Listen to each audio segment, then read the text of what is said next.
Who is Dr. Destroyo? Who is Dr. Destroyo? Who is Dr. Destroyo? Who is Dr. Destroyo? Who is Dr. Who is Dr. Destroyo? Who is Dr. Destroyo? Who is Dr. Destroyo? Who is Dr. Destroyo? I am Dr. Destroyo.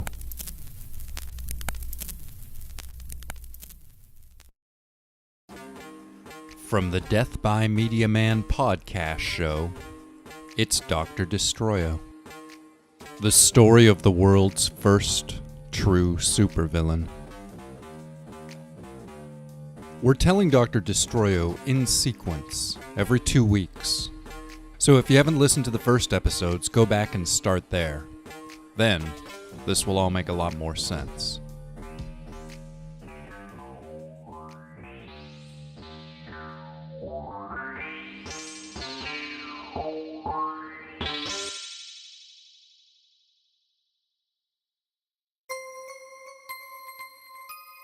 Chapter 7.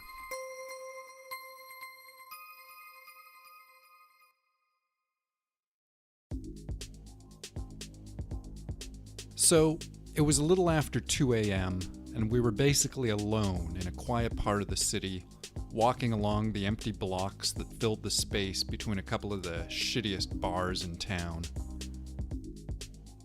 There was the occasional rattle of a shopping cart, and the distant rumble of some hipster's booming bass speakers, but for the most part it was just a long stretch of empty urban nothing. Just us and the rats. And Mr. Scorpio. Seeing him was like seeing Bigfoot. At first you don't know what you're looking at, or you tell yourself that you don't, even while your brain screams out that you're seeing exactly what it is. You're seeing a myth. A boogeyman, something unreal come to life, a costumed vigilante patrolling the back streets of the city. I'd read the comics and seen the cartoons, but I'd never truly imagined the reality of it all. Imagine seeing a dinosaur or an alien life form, something you'd never expected to encounter in the world of flesh and blood. And it was scary. Scary as fuck. Some big dude wearing molded black rubber, most of his face obscured by a thick, dark mask. He looked huge and dangerous. I thought he'd seem sillier, and he probably would, if I'd been somewhere a little safer, somewhere with better lighting.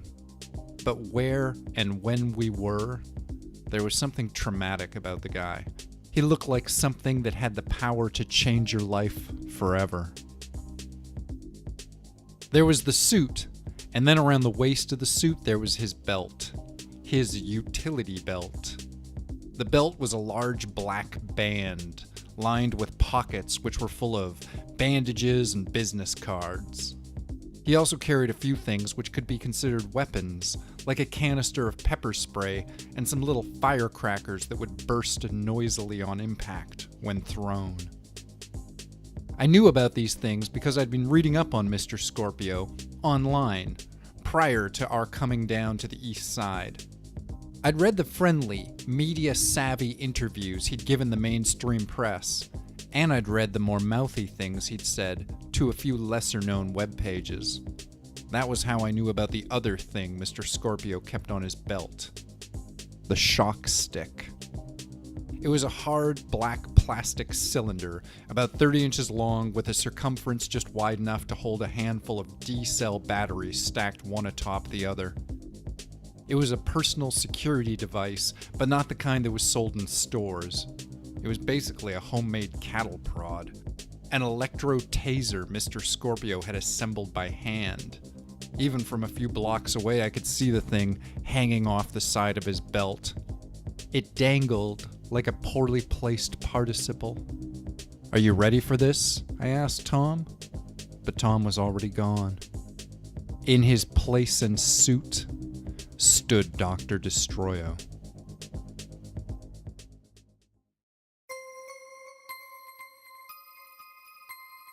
Chapter 8.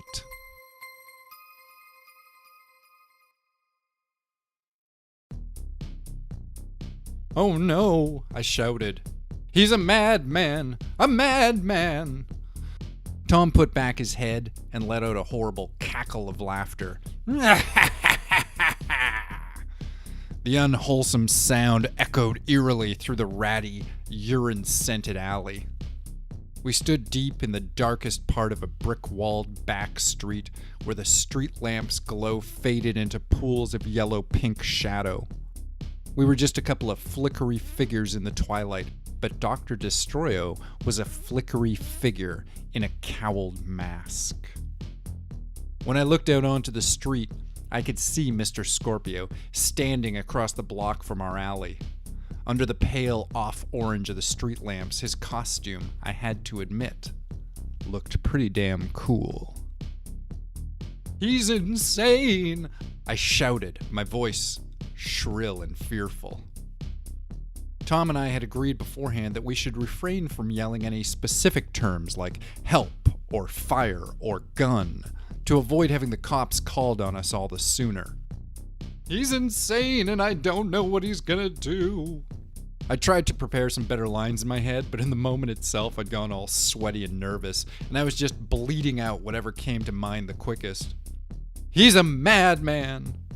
Across the block, I saw Mr. Scorpio's head go up as he heard my cries. As soon as he realized what he was hearing, he jogged across the street and into the mouth of our alley. "Hello?" he called out to us. "My name is Mr. Scorpio, and you've got nothing to be afraid of." He had a strong voice, deep and confident, though it was obviously a bit of a put-on. I doubted that it was the same voice he used to talk to his mom on the phone or when ordering takeout. "Is everything okay down there?" "No," I shouted back. "He's got a device. I think he's going to destroy the city or its water supply or something." I was starting to giggle nervously, right around the edges of my sentences. It was kind of a tittering sound, an embarrassingly high-pitched snicker that was sneaking out of my control. Somebody needs to do something. As the hero approached, Dr. Destroyo struck up a dramatic pose, setting his legs apart in a bold A-frame, with his hands on his hips and his chin jutting up towards the sky. Then he remembered the prop he'd brought, and he broke that out as well. And then the hero was right in front of us. He was maybe 10 feet away, eyeing us both warily, surveying the situation even. "Everybody okay?" Mr. Scorpio asked again. "He's Dr. Destroyo," I explained embarrassedly, indicating Dr. Destroyo with the point of a thumb. "And I think he's going to destroy the world or something." "Mwahahaha," Dr. Destroyo chortled malevolently, motioning in the air with the bomb we'd brought along. The bomb was a large matte black sphere, about 11 inches in diameter. At the top there was a little red cap with a short fuse, and along the side of the bomb was written a single word in large white letters. "Bomb," it said. We'd literally made it out of garbage we'd found in an alley. It was actually a volleyball covered in house paint, topped with the tip of a broken hookah. There was a long, quiet moment as the three of us stared at each other. "What the fuck is this?" Mr. Scorpio asked, looking at Dr. Destroyo with, I guess you could say, irritated disgust. Mr. Scorpio's voice had suddenly gone from respectfully cordial to something else. I don't think he was sure if we were mocking him, threatening him, or both. But whatever we were up to, he clearly didn't dig it. "I'm Dr. Destroyo, shithead," Tom growled. But he wasn't Tom anymore, not with the mask on. He was Dr. Destroyo, just like he'd said. "And you know what this is?" he asked, waving the big fake bomb in Mr. Scorpio's face. "That's right, fucko. You know exactly what it is. So if you don't want to get blown to all holy hell, then you'd better..." Without another word, Mr. Scorpio stepped up and jabbed Dr. Destroyo in the solar plexus. It was a good, solid punch, like one of those deadly kung fu blows where you twist your arm as you connect, sending your opponent flying backwards. Dr. Destroyo exhaled all the air from his lungs in a mighty wheeze as the bomb slipped out of his hand, and the bomb and the man struck the dirty roadway almost simultaneously. "You bring a fucking bomb into this neighborhood?" Mr. Scorpio shouted angrily, and then he kicked one of his big black boots into the stomach of the doctor. Dr. Destroyo curled into a little ball on the ground. I heard him moan. "In this city?" Mr. Scorpio asked angrily, and then he kicked Dr. Destroyo again, this time higher up in the chest. Dr. Destroyo coughed and groaned. I'm pretty sure he was spitting up blood under his mask. "You think that shit's funny?" Mr. Scorpio demanded to know, and then he kicked Dr. Destroyo again, square in the face. And Dr. Destroyo's head went snapping back, and I heard a sound. I heard Tom's neck crack, just like that. It was like the snapping of a pencil, a sudden and irrevocable moment, something simple but impossible to take back. Things were one way one moment, and then suddenly they were another way, and they'd never be like they had been ever again. The sound came from where Tom's skull connected to Tom's spine. The sound I heard was the sound of Tom's head bending back towards his shoulder blades.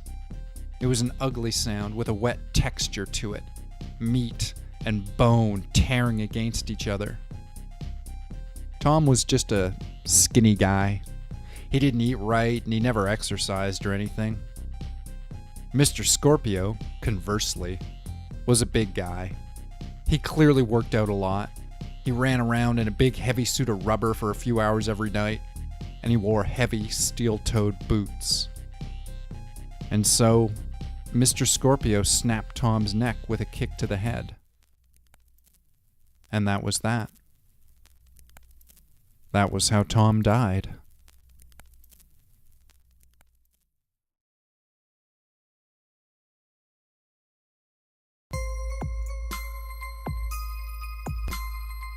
Dr. Destroyo is written and produced by Hank Pattison for the Death by Media Man podcast channel.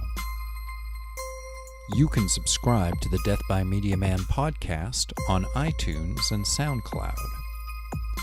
If you enjoyed this, please leave us a like or a comment and tell a friend.